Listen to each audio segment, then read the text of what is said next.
Magandang umaga! Kumusta po? Narito po ulit ang update natin para sa lagay ng ating panahon.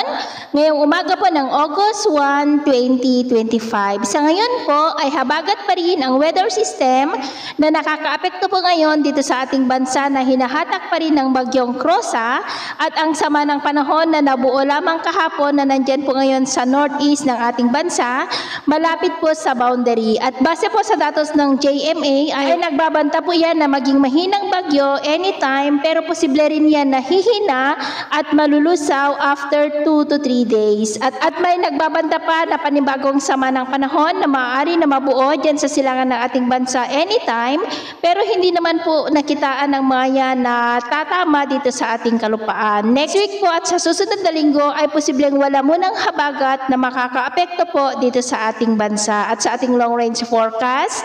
Maliban sa banta ng pamumuo ng mga sama ng panahon sa silangan o northeast ng ating bansa, ay wala pa naman pong bagyo na nakikita na lalapit o tatama sa ating kalupaan for the next 2 weeks. Pero atin lamang pong babantayan ang development ng mga namamataan dito at ang susunod na bagyo dito sa loob ng ating area of responsibility ay tatawagin po sa local name na Bagyong Fabian.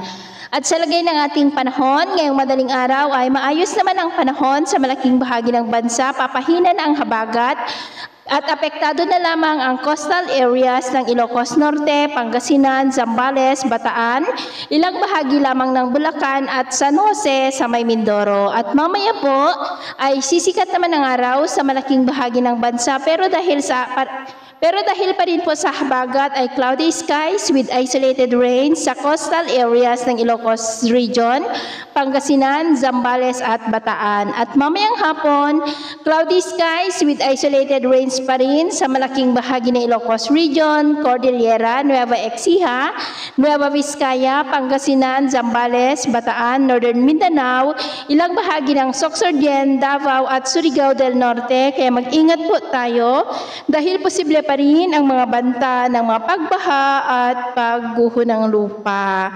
At sa atin naman pong mga baybayin, dahil pa rin sa habagat ay maalon pa rin sa mga baybayin ng kanluran ng Northern at Central Luzon, maging sa mga baybayin ng Batanes at Babuyan Islands, na ang mga alon dyan ay posible po na aabot hanggang sa 2 to 3.4 meters height. Kaya hanggat maaari po, ay iwasan na muna natin ang papalaot dyan sa mga may kulay pula para mas makaiwas sa mga sakunang pangkaragatan. So, ito ang latest update natin sa araw na ito.